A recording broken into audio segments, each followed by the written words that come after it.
اعوذ باللہ من الشیطان الرجیم بسم اللہ الرحمن الرحیم۔ برادران عزیز، آج نومبر 1969 کی 9 تاریخ ہے اور درس قرآن کریم کا آغاز سورہ آل عمران کی 32ویں آیت سے ہوتا ہے، 3/32۔ آخری آیت میں بتایا یہ گیا تھا کہ دین مذہب کی طرح کوئی انفرادی شے نہیں، یہ اجتماعی زندگی کا نام ہے جس میں اجتماعی طور پر اطاعت کی جاتی ہے اور اس سے پھر ایک نتیجہ مرتب ہوتا ہے، اس دنیا کی سرفرازی اور خوشگواری بھی اور عاقبت کا سنورنا بھی۔ اور اس کے بعد اب قرآن کریم اسی چیز کو تاریخ کے اندر لے آتا ہے، انبیاء سابقہ کے حوالے قواعد سامنے لاتا ہے، اور ان میں چونکہ نبی اکرم صلی اللہ علیہ وسلم سے پہلے سلسلے کے آخری نبی حضرت عیسیٰ علیہ السلام تھے، ان کے قواعد حیات سے بات شروع کرتا ہے۔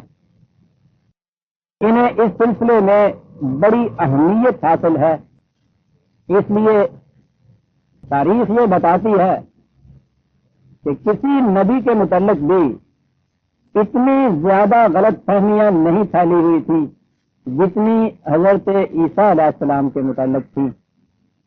ان کی زندگی تو افراد اور تفرید کے گہوارے میں جھولا جھول رہی تھی۔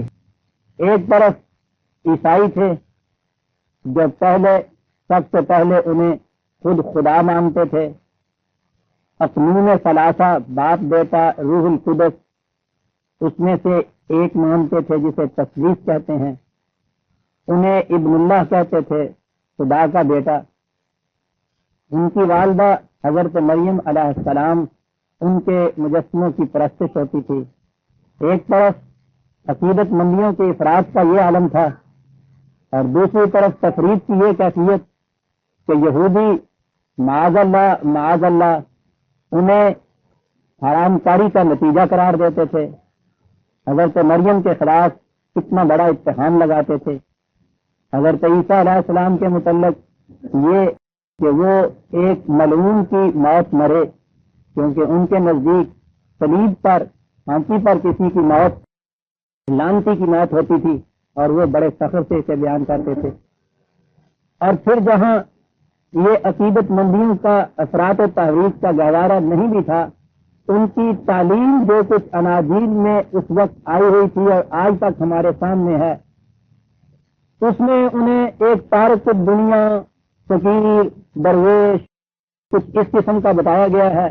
بڑی مظلوم زندگی، تعلیم میں تو ان کے کچھ ہے ہی نہیں، اناجیل تو ان کے بعد گویا ان کی سوانح عمری کہیے، اور وہ سوانح عمری بھی ایک ایسے انسان کی ہے جس کی ساری عمر مظلومیت میں، کمزوری میں، عجز و انکسار کے اندر اس انداز کی جیسے میں نے عرض کیا کہ کوئی خانقاہ کا فقیر بے نواسا ہو، ایسی زندگی سامنے آئی ہوئی ہے۔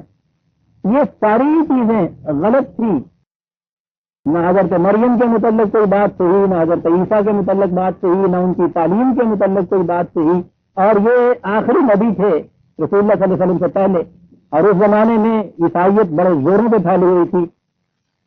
یہ وجہ تھی کہ قرآن کریم کو خاص طور پر حضرت عیسیٰ علیہ السلام اور حضرت مریم علیہ السلام کے متعلق اس تفصیل سے ذکر کرنا پڑا جس طرح کسی اور نبی کے متعلق نہیں کیا۔ کشمکش حضرت موسیٰ علیہ السلام تو ایسی ہے کہ اس کے متعلق بڑی وضاحت سے قرآن نے کہا، لیکن وہ تو ایک انقلابی پروگرام ہے جو سامنے لایا گیا۔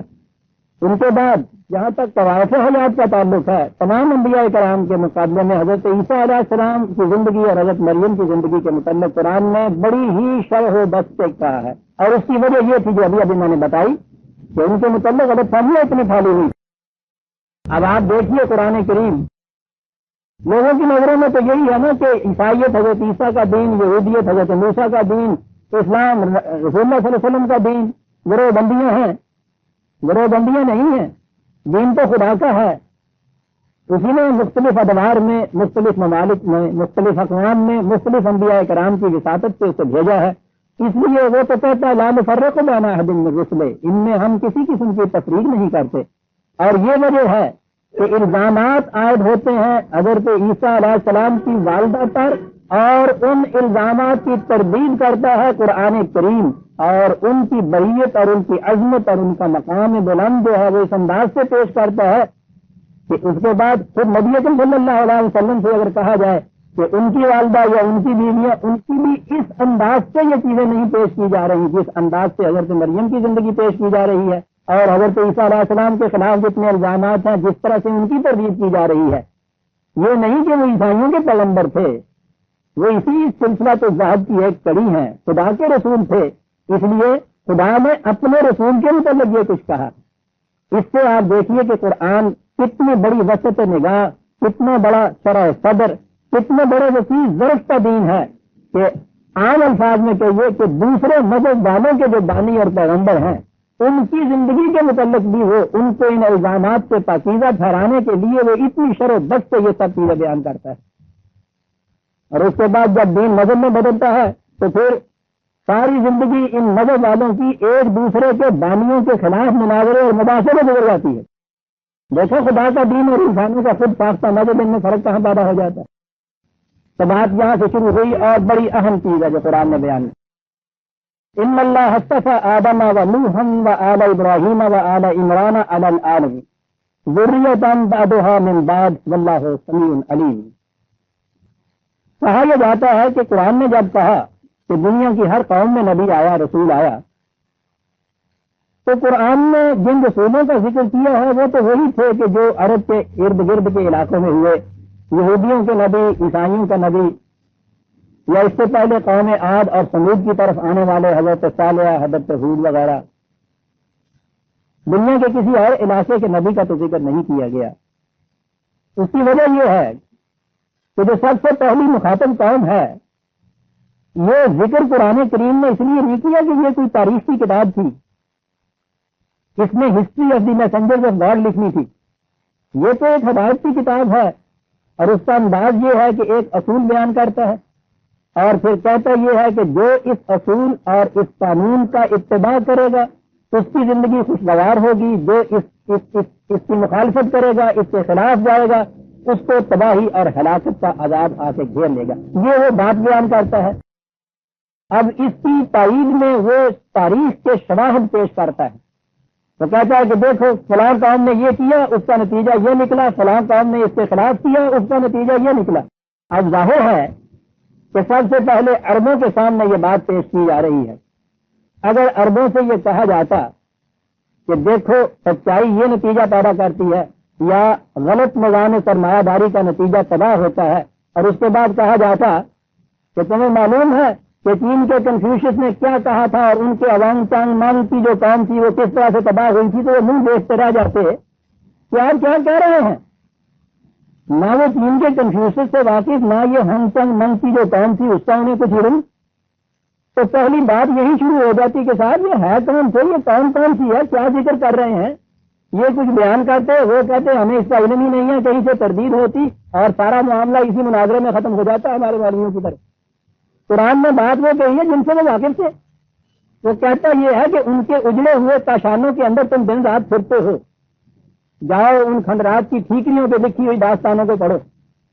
ان میں سے کسی نے یہ نہیں کہا کہ صاحب ہم تو نہیں جانتے قوم عاد کے ساتھ کیا ہوا تھا، ہمیں معلوم ہی نہیں ہے کہ قوم سمود کون تھی، ہم نہیں جانتے صالح کون تھے.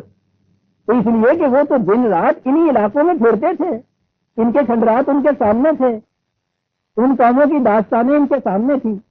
بات صرف اتنی سی تھی کہ انہوں نے یہ سمجھ لیا کہ یہ چیز صاحب بس اتفاقی حادثہ تھا جس کی وجہ سے یہ تباہی آ گئی. کسی نے یہ کہہ دیا کہ صاحب کوئی جھک کر چلا ہوگا اس کی وجہ سے یہ ہو گیا، یعنی اس کی علت معلوم نہیں تھی، واقعات ان کے سامنے تھے. قرآن نے صرف ان کی صحیح علت بتا دی کہ غلط نظام زندگی کا نتیجہ یہ ہوا کرتا ہے. دیکھتے ہو کتنی بڑی بڑی عالی شان عمارتیں ایسی ہیں جن میں ان کے بعد کوئی دوسرا بسا تک نہیں ہے. یہ وجہ ہے کہ قرآن نے صرف انہی انبیاء کا ذکر کیا ہے اور انہی اقوام کا تذکرہ پیش کیا ہے جن سے ان کے پہلے قرآن کے پہلی مخاطب قوم عرب آشنا تھی، واقف تھی، اچھی طرح سے جانتے تھے کہ یہ کیا کہہ رہا ہے. اثر اسی صورت میں ہو سکتا تھا واقعہ دہرانے کی بات نہیں، ذرا سا واقعہ پیش کیا، وہ ساری کی ساری داستان اکبر تھی، ان کو روز ان کے چرچے ہوتے تھے اس بات کے. صرف بتانا یہ تھا کہ تم جو سمجھتے ہو کہ اس کی وجہ یہ ہوگی، یہ نہیں تھی، اس کی وجہ یہ تھی. اتنی سی بات کی ضرورت پیش آئی اور کسی نے اس کے خلاف نہ کوئی اعتراض کیا نہ اختلاف کیا اس کے ماننے میں. تعلیم کے ساتھ حکمت کا تقاضا یہ تھا کہ انہی کے احوال و قواعد ان کے سامنے پیش کیے جاتے. یہ وجہ ہے کہ جو قرآن نے انہی انبیاء کرام اور انہی اقوام گزشتہ کو قرآن سامنے لایا. چنانچہ بات جہاں سے یہ شروع کیا ہے، خدا نے برگزیدہ کیا یہ آدم اور نوح اور آل ابراہیم اور آل عمران، صرف اتنا ہی کہا ہے. اس میں انبیاء کرام کا کوئی ذکر نہیں ہے. ضمن میں عرض کر دوں کہ آدم کے متعلق پہلے ہم سورہ بقرہ میں دیکھ آئے ہیں کہ وہاں جو قصہ آدم ہے وہ تو آدمی کی داستان ہے، وہ ایک تمثیلی انداز ہے، وہ جو آدمی کی کشمکش ہے اس دنیا کے اندر، خارجی موانعات سے اور خود اپنے سرکش جذبات کے ساتھ، اور وہ فطرت کی قوتوں کو مسخر کرنے کے لیے جو اس میں صلاحیتیں اور استعداد دی گئی ہے، وہ اس کا تمثیلی بیان ہے. اسے ہم بڑی وضاحت سے بیان کر رہے ہیں اپنے مقام پر. اس لیے وہ آدم کسی نبی کا نام نہیں ہے. علاوہ اور ثبوت کے ایک تو دلیل یہ بھی ہے کہ ایک نبی سے یہ تو ہو سکتا ہے کہ کسی مقام پر کوئی اجتہادی غلطی اس سے ہو جائے فیصلے کی، یعنی ایک تدبیری غلطی جسے کہتے ہیں، یوں کہہ دیجیے میدان جنگ میں مثلاً یا کسی اور مقام پہ کسی پروگرام کو ایگزیکیوٹ کرنے کے اندر یہ نہیں، یہ کرنا چاہیے. لیکن کسی نبی سے یہ ناممکن ہے کہ وہ معصیت کرے خدا کی. معصیت کے معنی یہ ہوتے ہیں کہ اسے حکم دیا جائے کہ یوں کرو اور وہ الرغم اس کے خلاف کرے. نبی یہ نہیں کرتا.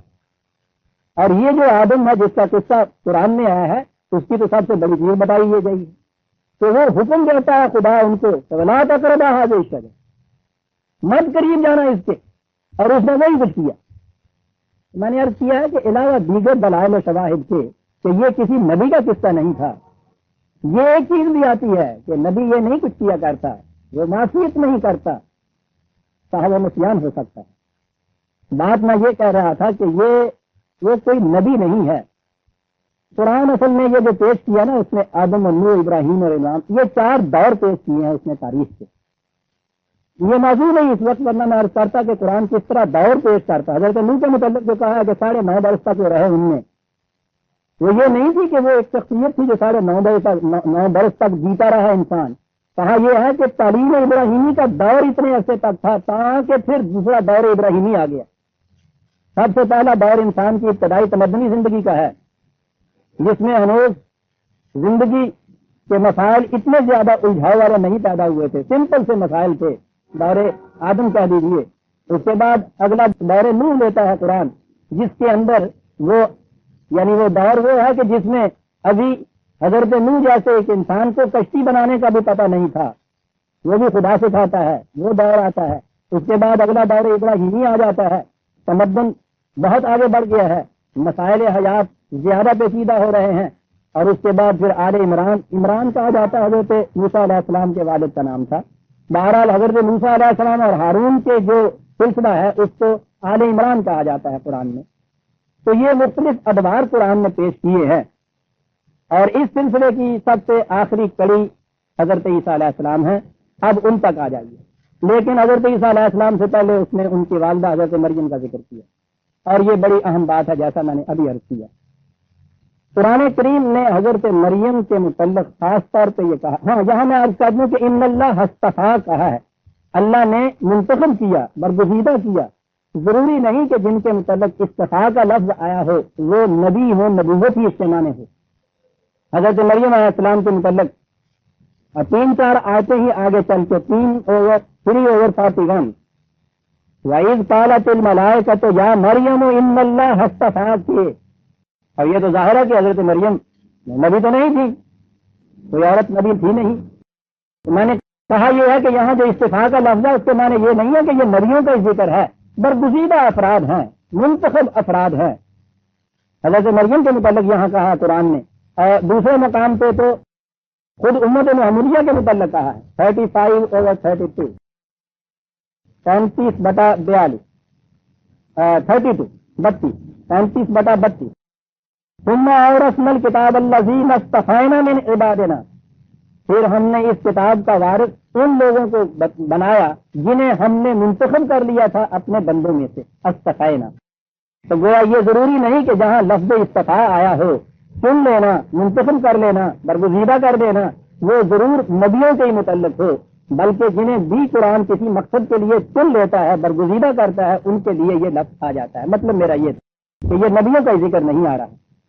اگر جو مریم علیہ السلام کے متعلق میں نے کہا کہ قرآن نے بڑی ہی سر و بست سے بات بیان کی ہے اور ان کا درجہ بڑا ممتاز بتایا ہے۔ یہی 3/41 میں ہم نے دیکھا ہے کہ کہا کہ مریم کو ہم نے برگزیدہ کیا۔ یہ قرآن کریم میں دو اولو العزم عورتوں کا ذکر آیا خاص طور پر، اور وہ ہے ایک تو فرعون کی بیوی اور ایک حضرت مریم۔ 66/11 66/11 وضرب اللہ مثلا للذین آمنوا امرأۃ فرعون، مثال بیان کرتا خدا مومنین کے لیے فرعون کی بیوی کی۔ وہ جب فرعون کی بات آئے گی تو عرض کروں گا۔ قرآن نے کہا ہے کہ اذ قالت رب ابن لی عندک بیتا فی الجنۃ ونجنی من فرعون وعملہ، کی بیوی ہونے کے باوجود وہ یہ کہہ رہی ہے کہ یہ جو اس کا عقیدہ، اس کا نظریہ، اس کے عمل ہیں، میں ان سے متنفر ہوں، دعا مانگ رہی ہے کہ مجھے اس سے نجات دلا کس طرح سے۔ قرآن نے اس کو بطور مثال کے پیش کیا ہے۔ اتنے بڑے جابر، اتنے بڑے مستبد بادشاہ کی بیوی ہے، لیکن چونکہ ایمان نصیب ہے اس واسطے اس کی کیفیت، اس کی آرزو یہ ہے کہ وہ اس قسم کے باطل پرست مستبد حاکم بادشاہ کی ملکہ نہیں رہنا چاہتی، دعا مانگ رہی ہے کہ مجھے اس سے تو نجات دلا۔ اور یہ اتنی بڑی چیز ہے کہ قرآن نے اس کے تذکرے کو اپنی دفعتین میں محفوظ کر لیا ہے۔ فرعون کی بیوی کا یہ واقعہ، اس کو میں پھر بیان کروں گا۔ بات حضرت مریم کے متعلق، وَمَرْيَمَ ابْنَتَ عِمْرَانَ الَّتِي أَحْسَنَتْ فَرْجَهَا، اور مریم قبیلہ عمران کی یا عمران کی بیٹی یا قبیلہ عمران کی لڑکی مریم، اس کے متعلق سارے قرآن میں حضرت مریم کی ایک ہی تخصیص بتائی گئی ہے کہ اس نے اپنی عصمت کی حفاظت کی۔ سوال پیدا ہوگا کہ عصمت کی حفاظت تو عام طور پہ شریف عورتیں کرتی ہیں، یہ تو استثناء ہے کہ جو عصمت کی حفاظت نہیں ہوتی عام طور پہ کی جاتی ہے۔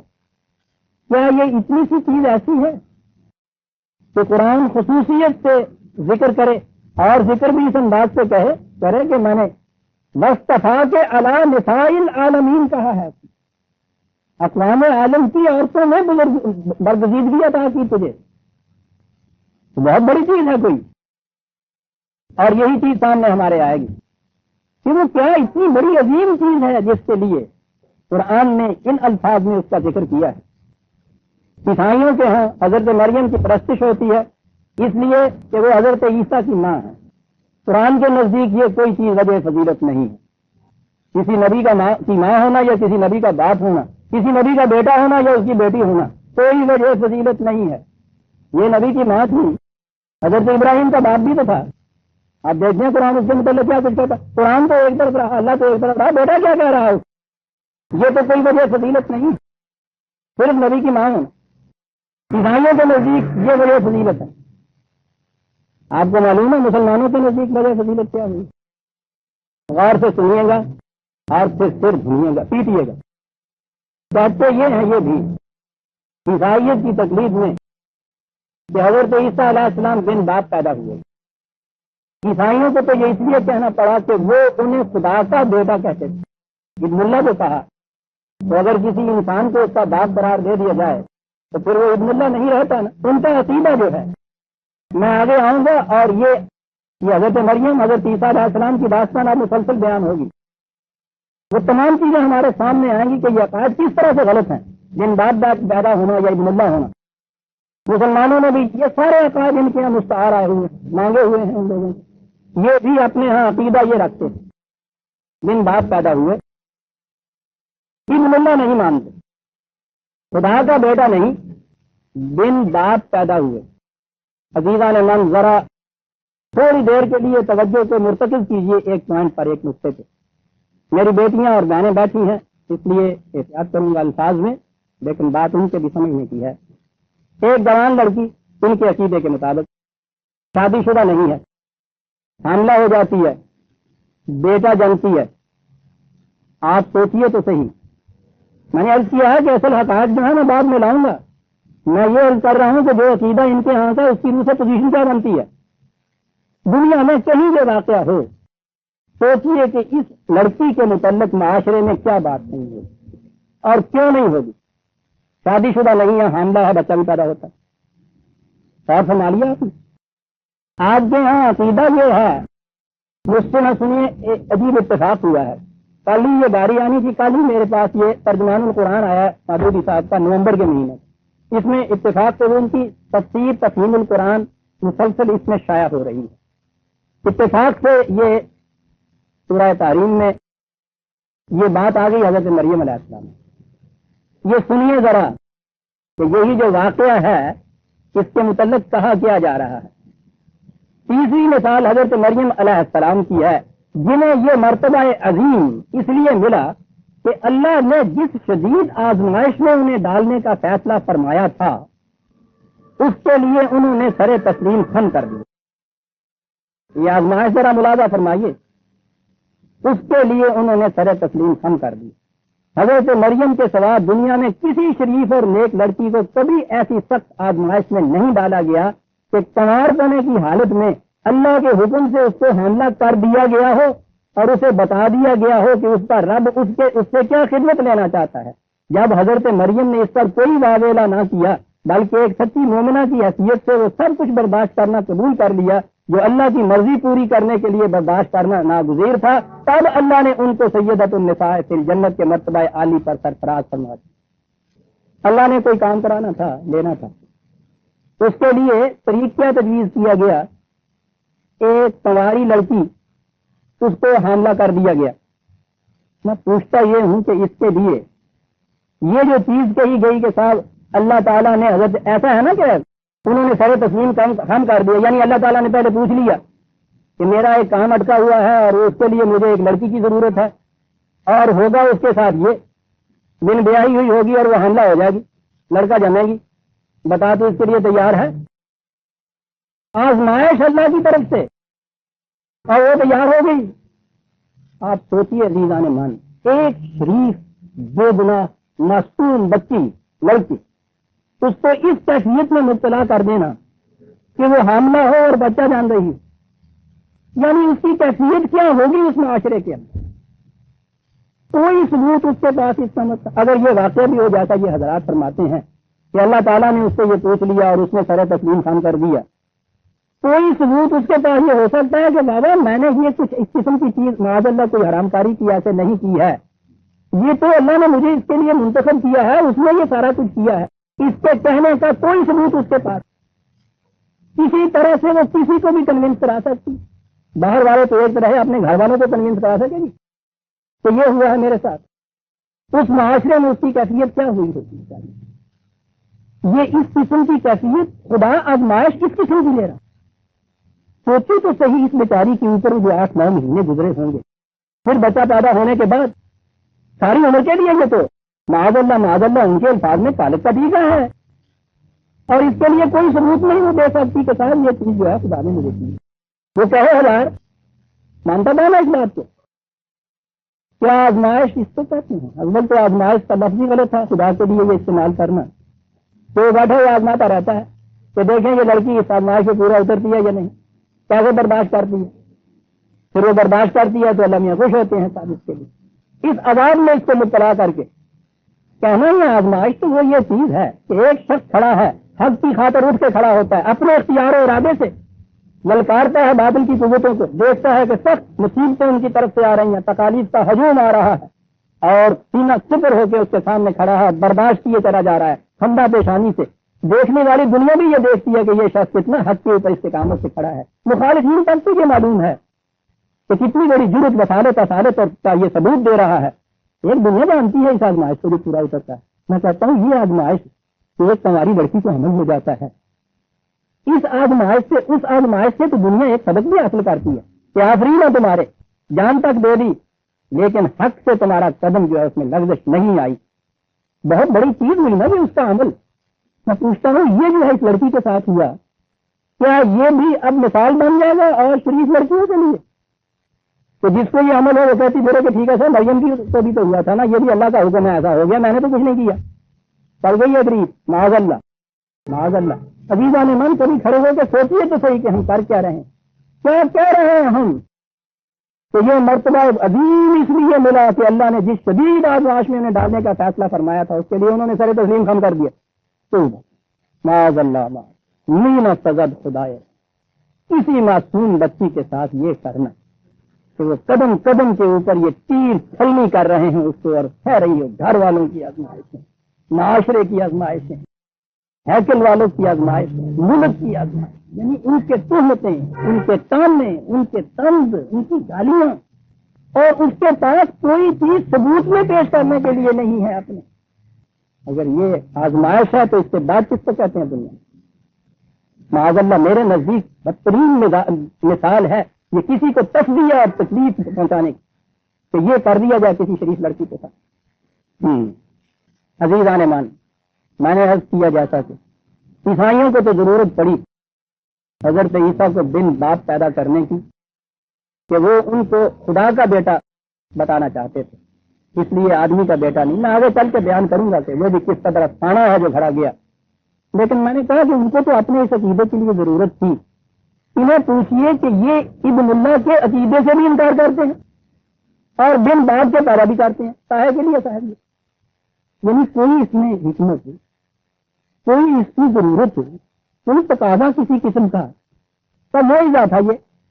میں کہتا ہوں اس معجزے کو کوئی ماننے والا بھی دنیا میں ہو سکتا ہے, یعنی عقیدے سے تو آپ مان لیجیے. معجزہ اگر کوئی شے ہے تو وہ تو یہ کہ جہاں دلیل و برہان جو آپ نظری یا تھیوریٹیکل طور پر دیتے ہیں ان کے بھی کہنے کے مطابق ناکام رہ جائے تو ایک کنکریٹ چیز ایسی سامنے لائی جائے کہ جس کو دیکھ کے ان کا سر جھک جائے کہ بات بالکل سچی ہے. یعنی اسے کہا جائے گا نا کوئی معجزہ. جتنے بھی معجزات بیان کرتے ہیں کنکریٹ بیان کرتے ہیں, تو جو دیکھے جا رہے ہیں سامنے دیکھا جا رہا ہے کہ ایسا نہیں ہوتا اور ویسا ہو رہا ہے, ان کے ہی کہنے کے مطابق صحیح کہ پتھروں میں سے پانی نکل رہے ہیں, یہ بھی معجزہ ہے, وہ ایک مردہ زندہ ہو رہا ہے. میں ان کی بات کر رہا ہوں. کوئی ایسی چیز تو ہے نا جس کو آنکھوں سے دیکھتا ہے آدمی اور پھر اس کے سامنے عاجز آتا ہے, معجزہ تو یہ ہے. میں کہتا ہوں یہ جو ہے کسی کنواری لڑکی کا حاملہ ہو جانا, اس معجزے کو کوئی تسلیم بھی کر سکتا ہے اس سے, اور پھر اس سے کوئی عبرت بھی پکڑ سکتا ہے, کوئی عاجز بھی آ سکتا ہے, اس کے سامنے کچھ آگے جھکائے گا. یہ پھر معجزہ یہ کس کا ہے؟ معجزہ تو انبیاء کرام کے ہوتے تھے. یہ کیا حضرت عیسیٰ علیہ السلام کا معجزہ ہے کہ وہ بن باپ پیدا ہو گئے؟ وہ دنیا میں یہ کہتے پھریں گے کہ صاحب مجھے دیکھیے معجزہ ہے بن باپ کے پیدا ہوا ہوں. اس کا جواب جو دیا ہے یہودیوں نے وہ ہمارے سامنے ہے. اور موافق ہی عقیدت مندی تو اور شے ہے, دنیا جو جواب دے گی اس کا ہمارے سامنے. کیا یہ معجزہ حضرت مریم علیہ السلام کا ہے؟ اس معجزے کی جو کیفیت ہے وہ تو ہمارے سامنے کہ وہ ہزار جتن کرے بیچاری کسی کو قائل ہی نہیں کر سکتی کہ میں مجرم نہیں ہوں. یہ اللہ تعالیٰ کا ہے. یہ کچھ اللہ تعالیٰ کو اس قسم کے معجزے دینے کی کیا ضرورت ہے؟ عزیزان من ایک آیت ہے قرآن کی, انسان وجد میں آ جاتا ہے جب دیکھتا ہے قرآن کس انداز سے بات کیا جاتا ہے. 6/102 بڑھیا ہوں 6/102 بات تھی یہی ان لوگوں کی کہ یہ حضرت عیسیٰ علیہ السلام کو خدا کا بیٹا کہتے ہیں. اس کی تردید مقصود ہے. غور فرمائیے کس حسین انداز میں بات کہہ گیا قرآن. بدیع السماوات والارض, کہ یہی چیز جو ہے کہ وہ ایک بچہ پیدا کر سکتا ہے بغیر اس قسم کی بھی ان چیزوں کے. جہاں تک اس عقیدے یا اس نظریے کا اس کے امکان کا تعلق ہے تو کہتا ہے اس میں تو کسی شبے کی گنجائش بھی نہیں ہو سکتی. سوال کیا ہے؟ بدیع السماوات والارض, جس نے اس تمام یونیورس کو, اس سارا سلسلہ کائنات کو جو عدم سے وجود میں لایا. بدیع کے معنی ہوتے ہیں کہ جو پہلے چیز ایگزسٹ نہ کرتی ہو اس کو وہ ایگزسٹنس میں لے کے آ جائے بغیر کسی قسم کے پہلے میٹیریل یا مسالے کے. بدیع السماوات والارض, وہ تو اتنے عظیم کارگاہ کائنات کو عدم سے وجود میں لے آیا ہے. اس کی تو کیفیت یہ ہے, لہٰذا اس کے لیے یہ مشکل کیا ہے کہ کسی پتھر میں سے ایک آدمی نکال دے, آسمان سے کسی کو یوں نیچے اتار دے. انسان کا تعلق جو ہے نا, قدرت کا تعلق جو ہے اس کو تو یہ بیان کر دیا. لیکن کہا کہ اس کے بعد جو سوال پیدا ہوا یہ کہ اس نے ایک بیٹا اپنا اس طرح سے پیدا کر دیا معجزے کے طور پر. اس نے کہا کہ یہ دنیا اس طرح سے وجود میں لانے کے بعد اس نے پھر ہر شے کے لیے ہر کام کے لیے ایک قاعدہ اور قانون مقرر کر دیا ہے. بدیع السماوات والارض کے لیے کوئی قانون اور قاعدہ ہو نہیں سکتا عدم سے وجود میں لانا جو ہے یہ تو بہت معجزہ ہی ہے. لیکن اس کے بعد کہا کہ اس کے بعد ہم نے ہر شے کے لیے ایک قانون مقرر کیا ہے, قاعدہ مقرر کیا ہے, اور بچہ پیدا ہونے کے لیے قاعدہ یہ مقرر کیا ہے کہ وہ مرد اور عورت کے اختلاط سے پیدا ہوتا ہے. یہ قاعدہ مقرر کیا ہے. اب جو تم کہتے ہو کہ خدا کا بیٹا ہے, سنیے عزیزان من, اما یکون لہ ولد, ذرا سوچو کہ اس کے بیٹا کیسے ہو سکتا ہے, ولم تکن لہ صاحبہ, جبکہ اس کی بیوی نہیں ہے. کیا بات, بدیع السماوات والارض, یعنی اس کے قادر مطلق ہونے کی تو کیفیت یہ کہ سلسلہ کائنات کو عدم سے وجود میں لا سکتا ہے. خود عائد کردہ قوانین کی پابندیوں کی کیفیت یہ کہ دلیل یہ دے رہا ہے کہ پھر اس کے بیٹا کیسے ہو سکتا ہے جبکہ اس کی بیوی کوئی نہیں ہے. یعنی اب اس کا قاعدہ یہ مقرر کیا ہوا ہے کہ بیٹا اب جو اگر یہ بچہ جو پیدا ہوگا تو وہ مرد اور عورت کے اختلاط سے ہوگا. مجھے تو تم تسلیم کر لو, چلو جی کہ ایک مرد اللہ میاں جو ہوئے, اب میاں نہ سنیا تو اٹھو میں آیا سارے سارے ہیں میاں کا نہیں ہے نا, افلانے کا میاں. کیا دلیل دی ہے قرآن نے اعجاز, من یہ ہے اعجاز قرآن کا, اس انداز میں بات کر جاتا ہے. بدیع السماوات والارض تک صحیح بات ہے, ٹھیک ہے, لیکن آگے جو اب سلسلہ ہے اس کے لیے تو یعنی خدا کو بھی ضرورت ہے بچہ پیدا کرنے کے لیے. ایک عورت کیسے ہو سکتا ہے جبکہ اس کی بیوی نہیں ہے؟ کیا بات کہہ دی خدا. اور کنورسلی کیسے ہو سکتا ہے ایک عورت کے ہاں بچہ جب مرد نہیں ہے؟ کس قدر مست دلیل. کہا جائے گا کہ عام طور پہ نہیں ہو سکتا, خدا کے یہاں تو ہو سکتا ہے, تو خدا ہوئی تو تبدیل کی ہے. خدا کا تصور کیونکہ ہمارے ذہن میں مرد کا ہے, اس لیے اس نے کہا کہ جب عورت نہیں ہے تو کیسے ہو سکتا. خدا کا تصور اگر عورت کا ہوتا ہے تو وہ یہ کہتی کہ جب مرد نہیں ہے تو کیسے ہو سکتا ہے. بات بالکل وہی چیز ہے نا جی, وہ قانون ہے اس کے لیے. سمجھ لیا. وخلق کل شیء, اشیاء تو یوں پیدا ہوتی ہیں جیسے تم یوں سمجھ رہے ہو. انسانوں کے بچے یوں نہیں پیدا ہوا کرتے. اس کے لیے مرد کو عورت کی ضرورت ہوتی ہے, عورت کو مرد کو ضرورت ہوتی ہے. کیا دلیل دے گیا ہے قرآن.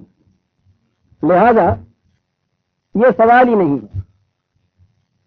نہ ابن اللہ ہونے کا سوال حضرت عیسیٰ علیہ السلام کا, اور نہ کسی صورت میں بن بات پیدا ہونے کی. میں پھر عرض کر دوں, قرآن کے الفاظ میں دوہرا دوں, جس خدا کی قدرت جو ہے اس کی یہ کیفیت ہے کہ وہ سماوات والارض کو عدم سے وجود میں لاتا ہے. جہاں تک اس کے اختیار مطلق اور قدرت کا تعلق ہے اس میں کوئی بات نہیں ہے تو ایک بچہ یوں ہی زمین سے اگائے.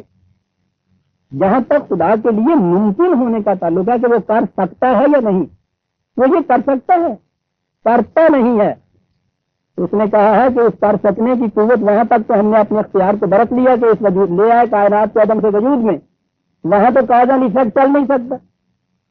کہیں سے تو بات شروع کرنی پڑے گی کہ جہاں ایفیکٹ ہو اور اس کے پیچھے کاز نہ ہو, وہاں تو اس نے یہ کہہ دی. اور جب یہ کر دیا تو اس کے بعد اب اس کی کیفیت یہ ہے کہ ایک بچے کو وجود میں لانے کے لیے وہ کہتا ہے کہ نہیں صاحب, جب تک ایک بیوی نہیں, ایک عورت نہیں ہے, بچہ وجود میں نہیں آئے گا. لا سکتا ہوں, لاتا نہیں ہوں. بن باپ کے عقیدے کے لیے تو ایک ہی دلیل کافی ہے. اور پھر جیسا میں نے عرض کیا, پیدا بھی کرنا تھا, معجزہ دکھانا تھا, تو بڑی آسان سی بات تھی. ان لوگوں کے سامنے آسمان سے ایک جیتا جاگتا بچہ نیچے آ جاتا, واقعی ان سے کہتا سامنے نظر آتا, وہ کہتے کس سے بیٹے ہو, کہتا خدا کا بیٹا ہے. یعنی ہر شخص مانتا یہ چیز, آسمان سے آیا ہوا ایک شخص. ایک نوجوان لڑکی حاملہ ہوتی ہے, اس سے بچہ پیدا ہوتا ہے. آپ پوچھیے ابھی یہودیوں کے پیچھے آپ پڑے ہوئے سے لٹ لے کر, معاذ اللہ عزیزہ نے مان, آپ کے یہاں اگر یہ بات ایسی ہو تو آپ وہی کچھ نہیں کہیں گے جو یہودی کہتے. یہ تو پہلے عقیدت آپ کو منوانا پڑے گا نا یہ بات کہ نہیں صاحب یہ ان کی کاریگری نہیں ہے بیچاری کی, یہ تو معصوم کی معصوم ہے, تو اللہ میاں نے کچھ کر دیا, اس سے یہ چیز ہو گئی, اس کا یہ بیٹا ہے. یہ پہلے عقیدہ پیدا کیجیے تو اس کی چیز جواز ہو جاتا ہے. اور اگر یہ عقیدہ نہ پیدا ہو تو اس کے بعد پھر کیا خدا ایک معصوم بچی کو اس مصیبت میں ڈال دے. عزیزہ نے من, میں تو جب غور کرتا ہوں ان کے عقائد سے اور اس مضمون معصوم کی کیفیت دیکھتا ہوں, اگر یہ صحیح ہے جو یہ کہتے ہیں, کیوں بات تو کیا بیتی ہوگی، کیا گزری ہوگی، کاہے کے لیے؟ اللہ تعالیٰ نے ایک معجزہ دکھانا تھا۔ واہ، کیا طریقہ ہے معجزہ دکھانا! اس جرم کی پاداش میں اس بیچاری کو یہ تصدیہ دیا جا رہا ہے۔ عزیزان مان، کسی بچی کا گلا گھونٹ کے مار دینا یہ اتنا ظلم نہیں ہے جتنا اس جوان شریف غیر منصوبہ بچی کے متعلق یہ صورت پیدا کر دینا، اور پھر عمر بھر وہ اسی معاشرے کے اندر وہ چلتی پھرتی اس بچے کو لیے ہوئے پھر رہی۔ مینا سزد خدائے، کیا چیز ہے جس نے یہ عظیم چیز عطا کر دی حضرت مریم۔ میں سوچ رہا ہوں کہ اسے اسی مقام پہ سامنے لے آؤں یا آگے چل کے جہاں یہ چیز آتی ہے، لیکن میں سمجھتا ہوں کہ بات کلائمیکس تک پہنچ گئی ہے، اس لیے یہی یہ چیز ہو جانی چاہیے، بات صاف ہو جائے۔ یہودیوں کے ہاں جسے ہیکل کہتے ہیں وہ یہ سمجھ لیجیے کوئی ٹیمپل، گرجا، خانقاہ، اس قسم کی چیز۔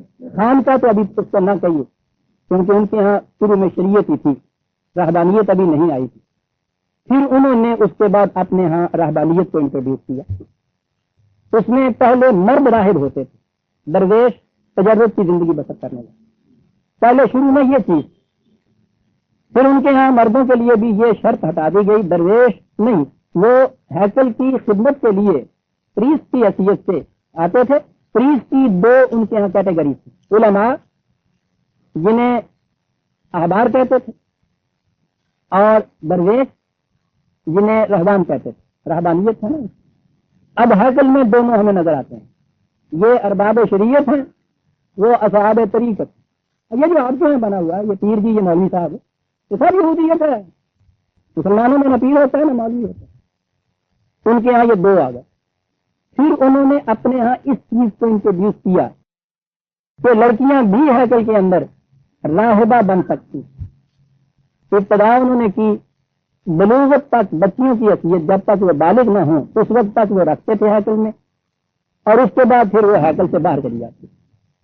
پھر انہوں نے اگلی چیز یہ اپنے ہاں کی کہ نہیں جی، پھر انہوں نے اپنے یہاں یہ انٹروڈیوس کیا کہ وہ لڑکیاں بالغ ہونے تک رہیں، چلی جائیں۔ پھر اس کو اور آگے بڑھایا۔ اب آپ دیکھیے، مندر ہو، گرجا ہو، ہیکل ہو، اور اس کے بعد خانقاہیں ہوں، وہاں جب جوان لڑکیاں بھی ساتھ ہوں گی تو اب نگاہوں میں آلودگیاں پیدا ہونی شروع ہیں۔ قرآن نے بڑے ایک خفیف رنگ سے تنایا تن بات یہ کہی ہے کہ تمہیں معلوم نہیں کہ جب وہ جوان ہوئی وہاں تو پھر وہ مندر کے پجاری کس نگاہوں سے دیکھتے تھے اور آپس میں جھگڑتے تھے کہ میں اس کا مالک بنوں، دوسرا کہتا تھا میں لے جاؤں، فیصلہ نہیں ہوتا تھا تو قرآن ڈال رہے تھے۔ بالکل فطری چیز ہے، اور دنیا کی تاریخ بتا رہی ہے کہ فحاشیاں جس قدر اپنی خبیث شکل میں ان مکانات میں ہوتی ہیں جنہیں خدا کے نام سے منسوخ کیا جاتا ہے، عام اڈوں میں اس انداز سے نہیں ہوتی۔ ایک چھوٹی سی کتاب ہے 12 years in a monastery، تو انگریز کی لکھی، ذرا پڑھ کے دیکھیے گا پتہ چلے خانقاہوں میں ہوتا کیا ہے۔ اور یہاں تو روز آپ کے ہیں یہ پیروں کی داستانیں آپ کے یہاں آتی ہیں، وہ لے اڑا، اس کو لے بھاگا، وہاں یہ ہوتا تھا۔ یہ کیفیت وہاں کی پیدا، اس معاشرے کے دستور کے مطابق بات آ جاتی ہے۔ یہ لڑکی تھی، اسے ہیکل کی نظر کر دیا گیا، بڑے ماں باپ شریف مقدس مذہب پرست یوں چاہیے، خانقاہ کی نظر ہوگی۔ بچی تھی تو ایک نہایت شریف النفس حضرت زکریا، قرآن جنہیں نبی بھی قرار دیتا ہے، ان کی زیر پرورش کے رہی، ان کی کفالت میں رہی۔ مگر آتا ہے کہ جب یہ بچی ہیکل میں بھیجی گئی ہے تو اس زمانے میں بھی ان کا وہی پرانا دستور تھا کہ بالغ ہونے کے بعد وہ باہر آ جاتی تھی۔ پھر انہوں نے اس چیز کو بدل دیا اور اگلی چیز یہ آگے کہ رکھا جائے اس کو وہیں، لیکن وہ رہے انہی پجاریوں کے چنگل میں۔ یہ کیفیت وہاں پیدا ہوئی، حضرت مریم جوان ہوئی، نہایت عمدہ پرورش قرآن کہتا ہے نباتن حسنا، وہاں پجاریوں کے ہاں یہ صورت پیدا ہوئی۔ اب آپ سوچئے کہ وہاں کی شریعت اور وہاں کی طریقت دونوں یہ چیز کہتی ہیں کہ جو نم بن کے ہیکل میں آ گئی، خانقاہ میں آ گئی، اب وہ اس خانقاہ سے باہر نہیں جا سکتی۔ یہودیوں کی شریعت یا ان کا اقتدار کتنا بڑا تھا اس کا اندازہ اس سے لگائیے کہ رومن کی حکومت تھی، اور رومن کی حکومت میں ان یہودی علماء کو ہر قسم کی سزا دینے کا اختیار تھا اپنے بنی اسرائیل کو۔ صرف موت کی سزا کے لیے کنفرمیشن ان کو کرانی پڑتی تھی گورنر، یعنی وہ صرف فتوی نہیں صادر کرتے تھے، ان کو یہ قانونی اختیارات حاصل تھے دوسروں کی مملکت کے اندر، پرسنل لاز میں افسوس شخصی قوانین میں، لیکن ان کی حکومت کی یہ کیفیت تھی۔ اب یہ سوچئے کہ وہاں ارباب شریعت بھی اس سے متفق ہیں، علماء بھی اور وہاں رہبان بھی، کہ جو ہیکل میں لڑکی آ جاتی ہے وہ جوان ہونے کے بعد اپنی مرضی سے باہر متاثر زندگی نہیں بسر کر سکتی، اس کو یا تو یہاں عمر بھر کے لیے مجرد بنانا ہوگا یا دوسری چیز جو ان کے یہاں تھی، تو یہ جو ہیکل والے پجاری لڑکی سے نہیں پوچھے ہیں، ترا ڈال رہے ہیں، ترے میں جس کے نام نکل آئے، لڑکی نہیں لاٹری ہے، جس کے نام نکل آئے، یہ کیفیت ہے۔ یہ معلوم ہے حضرت مریم کہ ان کے کسی حکم کی خلاف ورزی کا نتیجہ کیا ہو سکتا ہے۔ وہ جانتی ہے کہ کتنی سخت گیری ہے ان کے ہاں کی، خود وہ یہودیوں کے خاندان کی لڑکی ہے، ماں باپ وہی ہے، عیسائیت تو بھی آئی نہیں ہوئی، وہ تو سارے کے سارے یہودی سے بنی اسرائیل انہی کی لڑکی ہے۔ یہاں سے اگر بھاگ کے جاتی ہے تو اپنے ہی گاؤں میں جائے گی، اپنے ماں باپ کے گھر میں جائے گی، وہ خود مذہب پرست ہیں، وہ ہیکل کے پجاریوں علماء اور مشائخ کے فیصلے کے خلاف اس کو پناہ کیسے دے سکتا، معاشرہ اسے قبول کیسے کر سکتا ہے؟ جب یہ یہاں سے بھاگ کے جائے گی اور وہاں اس کو اگر یہ متاثر زندگی اس کو بسر کرنی ہے، ان کی ارباب شریعت نکاح ہی نہیں پڑیں گی۔ آپ کو معلوم ہے آج آپ کے دور میں آج بھی یہ کچھ ہوتا ہے، جہاں مولوی کو غصہ آتا ہے، پہلے تو وہ 1 2 3 کر کے تمہارا نکاح ٹوٹتا تھا، نکاح ٹوٹ گیا، جن کے طلاقیں پا گئی ہیں بیویاں تو چل بھائی اروز ہوں بیٹھے آئے، دونوں نے یہ بدعت اختیار کی، ان کی داڑھی ذرا چھوٹی ہوگی، بیوی پہ طلاق، یعنی وہ بیچاری گھر میں بیٹھی ہوئی، اس نے کوئی جرم نہیں کیا، یہ جرم اس نے کیا ہے، طلاق اس نے پا گئی ہے، اس لیے کہ ان کا بندہ ہوا نکاح تھا نا، انہوں نے کہا اسی بندے اسی توڑنے تو اسی طرح دے آگے میاں بھی تو بھائی نہیں نہ دیتے، روز طلاق، روز نکاح ٹوٹتا ہے۔ وہ تو غنیمت جانی ہے نا کہ اب انہوں نے اپنے آپ کو خود ایک اجبوتا بنا لیا ہوا، مذاق بنا لیا ہوا ہے، وہ پرواہ نہیں کرتا۔ لیکن یہ سوچیے کہ جس زمانے میں ان کو اختیارات اتنے ہیں قانونی کہ جس کے متعلق کہہ دیں کہ ان کی شادی نہیں ہو سکتی، اس کے بعد اس کی شادی اگر ہو جائے تو کیا یہ اس کو جائز شادی قرار دیں گے؟ اور اتنے بڑے اقتدار والے پورا معاشرہ انہیں یہودیوں کا ہو، جس میں یہ لڑکی جائے، یہ اعلان کر دیں کہ یہ ہیکل سے گئی ہوئی لڑکی جو ہے، سارا معاشرہ اس کو چھوپ دے گا، شریعت کی روح سے یہ کسی کے ساتھ نکاح نہیں اپنا کر سکتا، نکاح کرے گی تو ہم اس کو باطل قرار دیں گے اور اس کی اولاد کو ہم غلط الزنا قرار دیں گے۔ عزیزان ایمان، یہ حالات تھے وہاں کے، اور خانقاہیت کی زندگی خدا کے دین کے خلاف، اس کے لیے ایک بڑی انقلابی جرأت کی ضرورت ہے، اور اس کے لیے، اس انقلاب کے لیے ایک لڑکی ہی موجود ہو سکتی تو اٹھ کے کھڑی۔ حضرت مریم علیہ السلام نے ان تمام چیزوں کو دیکھا ہوا کہ اس کا انجام یہ ہوگا، لیکن اس نے محسوس کیا کہ کس قدر ظلم ہو رہا ہے اس باطل شریعت کا، اس گمراہ کن شریعت کی بنا کے اوپر لڑکیوں کے ساتھ کتنا ظلم ہو رہا ہے، معاشرے کے ساتھ کتنا ظلم ہو رہا ہے، ان گرفوں نے، ان بھیڑیوں نے کتنے اختیارات باطل اپنے ہاتھ میں لے رکھے ہوئے ہیں، خانقاہیت کی زندگی کو انہوں نے عین دین بنا رکھا ہے۔ میاں بیوی راضی ہونے کے باوجود اگر یہ چاہتے ہیں کہ نکاح ہو نہ ہو تو کبھی نہیں ہو سکتا، ہوتا ہے تو اس کو باطل قرار دیتے ہیں، اولاد کو جائز قرار نہیں دیتے ہیں، یہ اقتدارات سنبھالے ہوئے ہیں، خدائی اختیارات ان کو حاصل ہو چکے ہوئے ہیں۔ یہ تھی مریم جس نے یہ احساس کیا کہ اس باطل کی ان اہلی زنجیروں کو توڑنا ہے، توڑنے کے لیے کسی کو تو پہل کرنی چاہیے تھی، اور اس نے کہا کہ جو ہوتا ہے تو ہو، میں توڑ کے بتاؤں گی۔ جیتی رہو۔ بڑی ہمت کی ضرورت، بڑی ہمت، عزیزان ایمان، بڑی ہمت کی ضرورت۔ نکل کے جانا کہاں تھا؟ قوم یہودیوں کی اپنی، معاشرہ ان کا، ماں باپ اپنے، اتنے بڑے وہ آرتھوڈاکس کہ ماں نے تو بچی کو ہیکل میں جا کے ان کی نظر کر دیا تھا۔ یہ ایسے تھے کہ ان یہودی مشائخ نے جب اس کو بات کر دی ہے تو اس نے یہ کہا کہ تیری تو ماں بھی بڑی مذہب پرست تھی، تیرا باپ بھی بڑا شریف آرتھوڈاکس تھا، کرامت پرست تھا، تو کس قسم کی نکل آئی؟ تو کس قسم کی نکل آئی؟ کہا کہ پھر یہ سنو نا جو حضرت مریم نے بھی جواب ان سے، وہ بھیڑیو مجھ سے پوچھتے ہو تم کس قسم کی نکل آئی؟ تمہیں میں بتاؤں کہ تم کس قسم کے نکل آئے ہوئے ہو؟ پوچھو ان لڑکیوں سے کہ جو ان حکمت کی دیواروں کے اندر تمہارے پنجائے حوث کی شکار ہوتی ہیں، وہاں کیا کچھ ہوتا ہے؟ سب کچھ میں دنیا سے تمہاری اس خانقیت کی باطل رسم کو توڑنے کے لیے میں نے یہ اقدام کیا ہے۔ میرے ساتھ جو ہوگا میں سیکھوں گی، لیکن میری اس ایک قربانی سے تم دیکھو گے تو اس کے بعد نہ دلیل ہے، اس کے اندر کچھ نہیں ہے۔ اور یہ پاک بازی کی تو دلیل ہے ہی نہیں کہ خدا کی طرف سے وہ حملہ ہوگی۔ میں کہتا ہوں یہ کریڈٹ کیا ہے؟ یہ کون سی چیز ایسی ہے؟ بس اس کی کریڈیٹیبل بات یہ ہے کہ ان کے اس جنگل کے نکل کے خانقاہیت کی ان باطل کی زنجیروں کو توڑ کے اپنے معاشرے کے اندر جانا، اپنے ہی ماں باپ کے گھر میں جانا، اس معاشرے میں جانا، وہاں جانے کے بعد پھر جب یہ باتیں کریں تو اس کے بعد ان کو ان کی جتنی بھی یہ اندر کی باتیں تھیں اور جتنی یہ چیزیں تھیں پھیلے سے ان کا جواب دینا اور یہ بتانا کہ میں نے قصدن یہ کچھ کیا ہے کہ تمہارے ہاں کے یہ جو فریب کے نقاب تم نے اڑے ہوئے ہیں ان کو میز کے اتار کے پھینک دوں، دنیا کو بتا دوں کہ تم کیا کرتے، اور یہ خدا کی شریعت نہیں ہو سکتی جو تم لے کے آئے ہیں۔ اس انقلاب کی حامل تھی یہ حضرت مریم علیہ، اور یہ تھا جس کی وجہ سے قرآن نے کہا ہے کہ تمہیں ہم نے برگزیدہ کیا ہے اقوام عالم کی عورتوں کے اوپر۔ کوئی شخص بھی جو باطل کے نظام کے خلاف پہل کر کے اس پر عزیزان مان، یہ ساری تاریخ انسانیت انہی چند مشلوں کے روح سے یہ راستہ انسانیت کا روشن ہے جو اس طرح سے اٹھ کے کھڑے ہوئے ہیں، کبھی کبھی کوئی یہاں کھڑا ہے، کوئی یہاں کھڑا ہے، کوئی یہاں کھڑا ہے۔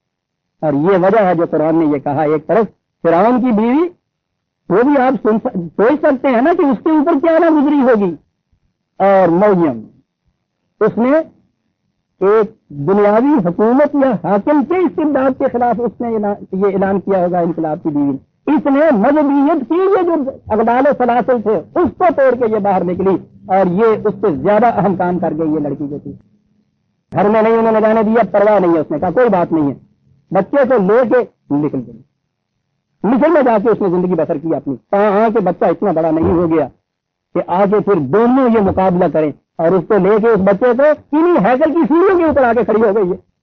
بات ہے اس ماں کے، آؤ تم میں سے کون ہے بات کرنے والا؟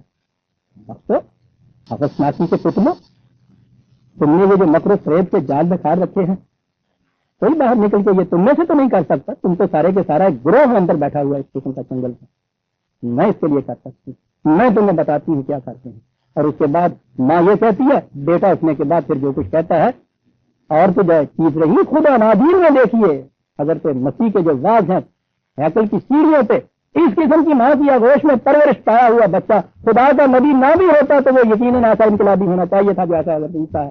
اور میں آگے چل کے بتاؤں گا کہ وہ ایک فقیر بے نوا خانقاہیت کے ایک درویش نہیں تھے، بہت بڑے انقلابی تھے جو رومن کی سلطنت کو کا تختہ الٹنے کے بعد خدا کی حکومت کو قائم کرنا چاہتے تھے۔ آگے آئے گی یہ بات، جس طرح حضرت مریم علیہ السلام کی زندگی بھی صحیح شکل میں سامنے نہیں آئی، حضرت عیسیٰ علیہ السلام کے قواعد حیات بھی یا تو یہودیوں کی اس عداوت و انتقام کے آگ میں جھلس گئے، اور یا عیسائیوں اور مسلمانوں نے ان کی تصویر کے نیچے جو عقیدت کی موم بتیاں جلائی ہیں اس کے دھوئیں کے ساتھ ٹوٹن ہو کے رہ گئی ہے۔ صحیح تصویر حضرت عیسیٰ علیہ السلام کے قرآن میں ملے گی، ایک انقلابی انقلاب سلسلہ انبیاء کی پڑی۔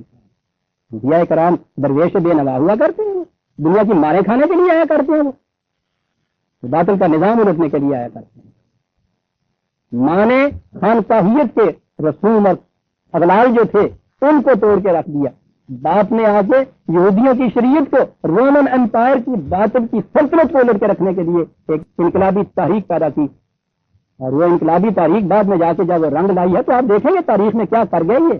ماں تو ایسی ماں، اس ماں کا بیٹا تو ایسا بیٹا تھا۔ یہ ہے جو مثال پیش کرتا ہے قرآن عزیزان مان مومن عورتوں کے سامنے، کہ یہ نہیں ہے کہ گھر میں میاں اگر باطل اور غلط کے عقائد رکھتا ہے تو اس کے نیچے وہ جھکی ہوئی بیٹھی رہو، یہاں صاحب پھر کیا بات ہوئی صاحب، بلاخر میاں جو ہے اب اس کے بعد ان کے کانوں میں ٹھوسا جاتا ہے مجازی خدا ہے، تو حقیقی خدا تو کسی نے دیکھا ہی نہیں ہے، تو سب کچھ تو مجازی بن جاتا ہے نا۔ تو اللہ میاں ہے تو آسمان پہ میاں ہوگا، میاں تو یہ ہے، جو مثال پیش کرتا ہے قرآن کے لیے۔ باقی رہے یہ جو بچپن سے ہی ہماری بچیوں کو یہ غلط مذہب اور غلط طریقت کے یہ عقائد ان کے دماغوں میں ٹھوسے جاتے ہیں، مریم کی مثال پیش کر دیں۔ اور مثال قرآن ہمیشہ ایکسٹریم آگے پیش کرتا ہے. اس گھرانے کی لڑکی ہے جس کی ماں اس اپنی بچی کو خود ہیکل میں نظر کرتی ہے جاتی. اتنے آرتھوڈاکس گھرانے کی بچی ڈوبا ہوا مذہب پرستی کے اندر. وہ کہتا ہے کہ یہ جو اپنے غور و فکر سے جس نے خود انڈیپینڈنٹلی آزادانہ بات کو جو سوچا ہو کسی نتیجے پہ پہنچی ہو, ہیکل کے اندر رہتے ہوئے مریم کی کیفیت یہی ہے.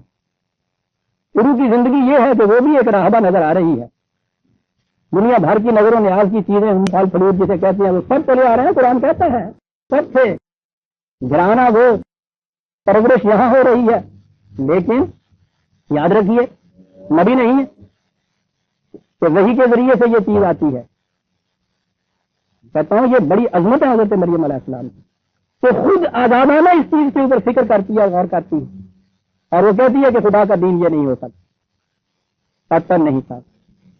اس چیز کو لے کے وہ غیر نبی اٹھتی ہے. نبی تو وہی کے ذریعے سے چیز کو پاتا ہے. غور فرمایا آپ نے کتنا بڑا کریڈیٹیبل ہے. یہ خود اس نتیجے پہ پہنچتی ہے اور اس کے بعد پھر یہی نہیں ہے کہ اپنے ذہن میں رکھتی ہے کہ ہاں صاحب ٹھیک ہے حالات کی مجبوری ایسی ہے کہ کیا کر سکتا ہے کوئی. اور پھر اگلی بات جو دنیا نے کیا دیکھی کہ عورت ذات بیچاری تو یوں ہی کہتی ہے کہ عورت ذات کیا کر سکتی ہے. یہ عزیزان من قرآن کریم نے حضرت مریم علیہ السلام کی زندگی پیش کی. اب آپ نے غور فرما لیا کہ کیوں یہ کچھ تھا. اب یہ چیز جو قرآن کہتا ہے نا عصمت کی حفاظت کی, تو وہ یہ چیز تھی کہ یہودیوں کی اس شریعت کے مطابق نہ یہ باہر شادی کر سکتی تھی. انہوں نے قرار دے دیا کہ یہ نکاح باطل ہے. انہوں نے کہہ دیا کہ یہ بچہ بھی جو ہے یہ باطل نکاح ہے. لیکن سنا اس کو معاذ اللہ یہ کہتے. قرآن نے ان کی اس چیز کی تردید کی ہے جب یہ کہا ہے کہ تمہاری اس بکواس سے کچھ نہیں ہو سکتا. نکاح بھی وہ حق کا تھا, بچہ بھی بالکل جائز تھا. تم اس کے خلاف الزام لگاتے ہو کہ اس نے اس کی قسمت کی پرواہ نہیں کی. دین خدا بندی کی روح سے بڑی باعثمت لڑکی تھی. دیکھا آپ نے کہاں لے آیا قرآن. یہ تمہاری شریعت کے باطل عقائد ہیں جن کی روح سے تم روز نکاح توڑتے رہتے ہو لوگوں کے اور ان کی بیویوں پہ طلاق ڈالتے رہتے ہو. عزیزان ایمان وہ تو میں نے کہا نا کہ آگے بات پہنچتی نہیں ہے, لیکن کانسیکوینس تک لے جائیے. جب یہ ملا کی شریعت طلاق دے دیتی ہے ڈال دیتی ہے اس کے بعد کی اولاد ہوتی کیا ہے. پھر ان کے پاس اقتدار نہیں, مودی کے پاس اقتدار تھا. انہوں نے اعلان کر دیا تھا اس بچے کو ہم حلال کا بچہ نہیں تسلیم کر سکتے, اس عورت کو ہم باعثمت عورت نہیں تسلیم کر سکتے. قرآن نے آ کے اس چیز کی ذریعے تمہارے خود ساختہ شریعت کے یہ جو مسائل ہیں ان کی روح سے عصمت و زنا سے فیصلے نہیں ہوتے. خدا کے دین کے مطابق یہ فیصلے ہوتے ہیں. تم جو جی میں آئے کہو, ہم شہادت دیتے ہیں اس چیز کی کہ اس نے اپنی عصمت کی حفاظت کی ہوئی تھی. تمہاری شریعت کی کوئی پرواہ نہیں. دیکھا آپ نے کہ کیوں بار بار قرآن یہ بات کہتا ہے. یہ اس قالت امراۃ عمران رب انی نظر تو لک ما فی بطنی. قبیلہ عمران کی ایک عورت مریم کی ماں, اس نے اپنے اس قدامت پرست ماما طریقے کے مطابق کہا. بہت گھرانا مذہبی نظر آتا ہے. ابھی ہونے والا بچہ پیٹ میں ہی تھا کہ یا اللہ جو کچھ میرے پیٹ میں ہے میں تیری نظر کرتی ہوں. محررن تمام دنیاوی بندشوں سے آزاد کرتے اس کو. یہ محررن تحریر جسے کہتے ہیں نا, کیا بات ہے ان عربوں کی. جب تک آپ بات اپنے ذہن میں رکھتے ہیں تو آپ کی گرفت میں ہوتی ہے. جب آپ ان رائٹنگ دے دیتے ہیں, لکھ کے کسی چیز کو دے دیتے ہیں تو آپ کی گرفت میں نہیں رہتی, بات آزاد ہو جاتی ہے. اسے وہ تحریر کہتے ہیں. ورنہ حر جو ہے وہ تو آپ کو پتا ہے نا, مرد آزاد تو کہتے ہیں. اور چونکہ زندگی کی حرارت جو ہے وہ مرد حر ہی کا حصہ ہوتا ہے, اس لیے ان کے ہاں دھوپ کی گرمی کو بھی حر کہتے تھے. ہاں محررن فتقبل منی انک انت السمیع العلیم. قبول کر اس نظر کو, سمیع العلیم. فلما وضعتها قالت رب انی وضعتها انثى واللہ عالم بما وضعت وليس الذکر کالانثى. بچہ پیدا ہوا تو اس نے دیکھا کہ لڑکی ہے, تو یہ چیز چونکہ نئی نئی ابھی آئی تھی, ذہن میں یہ بات آئی. لڑکا ہوتا تو راہب ہوتا, ہیکل کی اچھی خدمت کرتا, تو لڑکی پیدا ہوئی. لیکن تھا تو ابھی انہوں نے انٹروڈیوس تو کر دیا تھا نا اس چیز کو, لیکن ماں کے دل میں یہ بات پیدا ہوئی ضرور. اور شاید یہ بات بھی کہ یہ جو بات کوئی آج کی نہیں ہے کہ لڑکی پیدا ہوئے تو سارے ہم سوچے جانے نکال والے اچھا بہن اللہ کی مرضی, لڑکا تاری مرضی نہ ہونا سی, لڑکی اور مرضی نہ ہوئی ہے, یہ اللہ کی مرضی. کیونکہ وہ اسے بیٹھا ہے کڑیاں بھی مانگ رہا ہے, کبھی لڑکا پیدا ہونے پہ نہیں کہتے اللہ کی مرضی نہ مریض بچ جائے شفا یاب ہو جائے شفا اللہ کی مرضی مر گیا اچھا دانا اللہ کی مرضی منڈا پاس ہو جائے کبھی نہیں کہتے فیل ہو جائے اللہ کی مرضی یعنی انہوں نے اللہ عبدال گاڑی رکھا ہوا ہے تو نظر آتا ہے اس کے ذہن میں یہ بات آئی ہوئی ہے میں دیکھا جی کاکا ہو خیر نال تو کی پڑھنے پہ آ رہے ہیں پوری کرو کل انسا قرآن ہے الف لام جو آیا ہے نا از ذکر اور الانسا سے کیا بات ہے یہاں جو قرآن کیا گیا ہے کہا کہ اسے کیا معلوم تھا کہ یہ لڑکی اس لڑکے سے جو اس کے ذہن میں تھی کتنی اونچی لڑکی ہوگی تھا یہ نہیں کہا کہ لڑکا لڑکی سے اونچا ہوتا ہے دیکھتے ہیں ملک صاحب الف لام کیا کہہ گیا ہے اسے کیا معلوم انی سمیت ہے مریم نام اس کا میں مریم رکھتی میں نے کہا نا کہ وہ سریانی زبان میں کہتے ہیں ایسے کی خاتمہ بنانا تھا نا نام بھی ایسا ہی رکھا اس نے وہ انی اعیذھا بک وذریتھا من الشیطان الرجیم اسے بھی اور اس کی ذریت کو بھی یہاں ماں یہ دعا کر رہی ہے ذریت نسل کے متعلق نظر آتا ہے کہ یہ اسٹیج وہ تھی جس میں لڑکی کی شادی ہو جاتی تھی من کی بھی سائیکل میں جو بھیجی جاتی تھی جب بھی کہا کہ اس کی ذریت کو بھی میں پناہ میں دیتی ہوں شیطان رجیم کے خلاف مربوط شیطان کے خلاف یہ چیزیں آپ سمجھ چکے ہیں کہ شیطان رجیم کیا ہوتا ہے وہ تو سب سے بڑے شیاطین تو وہ تھے جن کے ہاں جا کے یہ حوالے کر رہی ہے لیکن جو اس نے دعا مانگی تھی کہ ان سے میں پناہ کی دعا مانگتی ہوں اللہ نے دعا منظور کر لی یہ بچی وہاں بھی شیاطین اور گرگوں کے جھرمٹ میں بھی پناہ میں رہی خدا کی فتقبلها ربها بقبول حسن وانبتها نباتا حسنا وكفلها زكريا کہا کہ خدا نے اس کو قبول کیا پھر اس کی مشو نما ہوئی نباتن حسنن کیا بات ہے نباتن جیسے پونپلیں ٹوٹتی ہیں ان سے شگفتہ ہوتے ہیں پھول لگتے ہیں نباتن حسنن بڑی خوبصورتی سے اس طرح سے وہ بڑی پھول کوڑی ریل میں وہ دیکھتا ہم پتا سادے کے لیے ہے یہ ہے وہ چیز جو قرآن کہہ گیا عربی زبان میں وکفلہ زکریا کہتا کیوں نہ ہوتا ہے ایسا زکریا جیسا تربیت دینے والا اس کو مل گیا واہ واہ علامہ دخل علیہ زکریا المحراب وجد عندها رزقا جب کبھی بھی زکریا وہاں آتا ان کے پاس محراب میں اس کے بعد کوئی نہ کوئی کھانے پینے کی چیز ہوتی اب دیکھیں یہ بولا بچی پرش والی ہے وہ آتے ہیں وہاں دیکھنے بھالنے کے لیے کفالت میں تھی تو اس کی روٹی والی کا انتظام بھی تو ان کے ذمہ ہوگا وہ وہاں آ کے دیکھنا کوئی کھانے پینے کی چیزیں پڑی ہوئی ہیں انداز دیکھیے قرآن کا بات یوں ہی ایک عنایتن کر جاتا ہے وہ پوچھتا ہے کہ باقی یہ کتنا ہے یہ چیزیں کتنا نیچرل ہے یہ پوچھنا انگور کتنا ہے بھائی مٹھائی کتنا ہے لنگڑا لنگڑا پوچھتا ہے ہاں احتیاط کی یہ کیفیت ہے وہ آتے کہاں سے تھے ہر خانقاہ کے اندر جو درویش بن کے راہبہ بن کے بیٹھ جاتی ہے راہبہ کی تو راہب سے بھی زیادہ پرستش ہوتی ہے وہ جواب دیتی ہے کہ اس میں کسی بدگمانی کی بات نہیں ہے قالت ہوا من عند اللہ بدگمانی کی بات نہیں ہے خدا کی طرف سے بھیجے ہوئے ہیں واللہ یرزق من یشاء بغیر حساب اللہ بھیجتا ہے جس کو چاہتا ہے اس کی مشیت کے مطابق دوسروں کے حساب و کتاب سے اللہ میں نے رزق کے معاملے میں یہ بتایا تھا ان آیاتوں کی کیا مفہوم ہوتا ہے اس لیے ان کو دہراتا نہیں یہ جو ہے نا من عند اللہ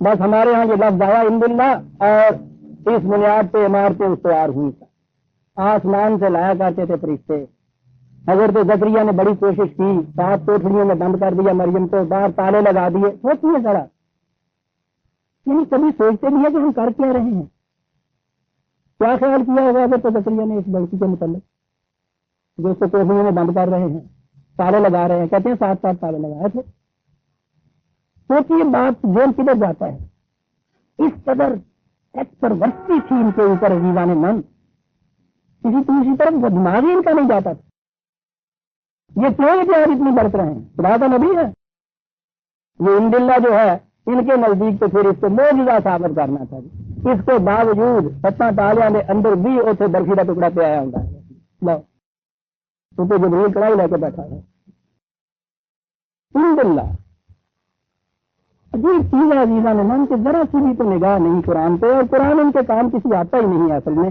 ان کا سارا کاروبار جو ہے مسئلے مسائل اور فقہ پہ چلتا ہے. ساری عمر یا تو یہ رمضان میں کام آتا ہے, رمضان سنایا جاتا ہے نورات, اس کے بعد ان کو وہ بہت کچھ ملتا ہے, یا مردے ختم پڑھانے واسطے زندہ ہے. اب تو معلوم ہے نا, ہر مہینے یہ قرآن ختم کرتے ہیں, پھر وہ جانا اگلے مہینے اگلے سال ختم کرتے ہیں قرآن, اور نہ ہی ختم شریف ہے ختم ہوتا ہے. تین دن لا ان کے نزدیک اس میں موجودہ ہونا چاہیے.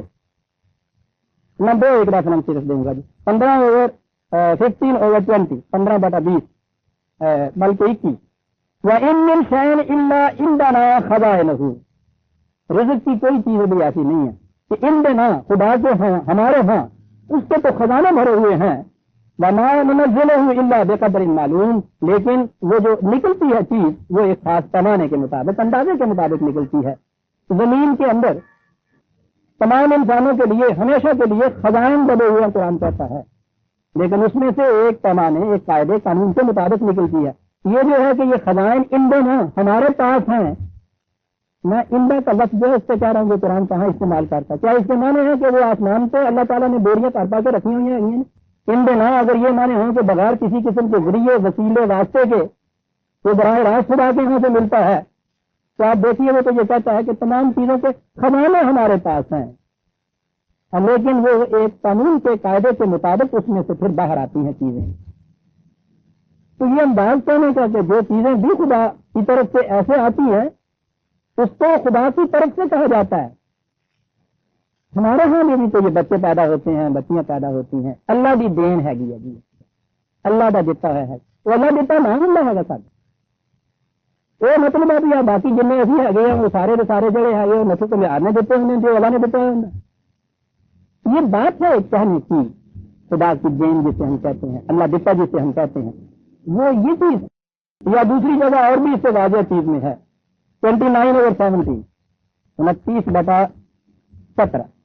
جی ہاں, سب تو ان بلّہ رزق, رزق کو خدا کے ہاں تلاش کرو. بات صاف ہو جاتی ہے کہ انڈا کے معنی کیا ہے. اب یہ تو ہے نہیں کہ براہ راست عرش پہ جا کے اللہ میاں کے پاس سے رزق لے آؤ. قرآن تو یہ کہتا ہے کہ فیضا قضیت الصلاۃ فانتشروا فی الارض وابتغوا فضلا من اللہ. جب صلاۃ جمعہ ختم ہو جائے تو پھر جاؤ, چلو پھرو زمین میں اور خدا کے ہاں سے پھر رزق تلاش کرو. خدا کے ہاں سے یہ جو ہے ہمارے ہاں سے رزق تلاش کرو. تو ان الفاظ کے معنی یہ نہیں ہوتے کہ معجزے کے طور پر براہ راست خدا فرشتے کے ذریعے کوئی چیز بھیجتا ہے, بلکہ یہ چیز جو ہے وہ سب چیز خدا کی دین ہے. اس کو لیا جاتا ہے کسی قاعدے اور طریقے کے مطابق. اس بنا پہ قرآن یہ چیز کہتا ہے, اور کہنے والا جو ہے اس کی تو کیفیت یہ ہے. حضرت ابراہیم علیہ السلام نے مثلاً جیسے یہ کہا تھا 26/29 یعنی وہ جو انداز ہوتا ہے کہنے کا. حضرت ابراہیم علیہ السلام نے یہ کہا کہ والذی هو یطعمنی و یسقین, خدا وہ ہے کہ جو مجھے کھلاتا بھی ہے پلاتا بھی ہے. اب ظاہر ہے کہ وہ کھانا تو خود ہی کھاتے تھے, پانی بھی خود ہی پیتے تھے, لیکن یہ کہنا کہ وہ خدا ہے جو مجھے کھاتا پلاتا ہے, ٹھیک ہے ایک مرتبہ. ایمان یہی ہونا چاہیے کہ یہ چیزیں اوریجنلی چونکہ خدا کی طرف سے دی ہوئی ہیں اس وجہ سے یہ وہاں منسوخ کر دیتا ہے. ورنہ اگر یہ کہا جائے کہ خدا براہ راست پلاتا ہے پانی, تو خدا نے تو دوسری جگہ یہ کہا ہے کہ ان سے کہو کہ اگر یہ کہتے ہیں کہ خدا براہ راست پلاتا ہے تو دریا کے کنارے کھڑے ہو جائیں, ہاتھ یوں کر لیں اور اسے کہے کہ آ جا پانی, اللہ میاں دے دے پانی. اور کیا اللہ نے کہ ان سے کہو کہ پیاس مٹا کے ذرا آگے بتائیں ہم کو پانی کے متعلق. حضرت ابراہیم کہتے ہیں کہ وہ پلاتا ہے, پلاتا کس طرح سے ہے؟ تمہاری صحیح کاوش سے پانی اس نے پیدا کیا ہے تمہارے لیے. اس اعتبار سے یہ خدا پانی دیتا ہے, لینا تم نے اپنی صحیح کاوش سے اس طریقے کے مطابق ہے. یہ ہے عزیزان من جو ان الفاظ کے معنی ہوتے ہیں. ہاں, یہاں تک حضرت مریم کا قصہ آگے بات آتی ہے درمیان میں خود حضرت زکریا کی کہ ان کے ہاں اولاد نہیں تھی, انہوں نے اولاد کے لیے وہاں دعا کی. بات چونکہ دوسری شروع ہو جائے گی, اسے ہم آئندہ پہ اٹھا رکھتے ہیں. ہم سورہ آل عمران کی آیت 36 تک کی آ سکے عزیزان من. میں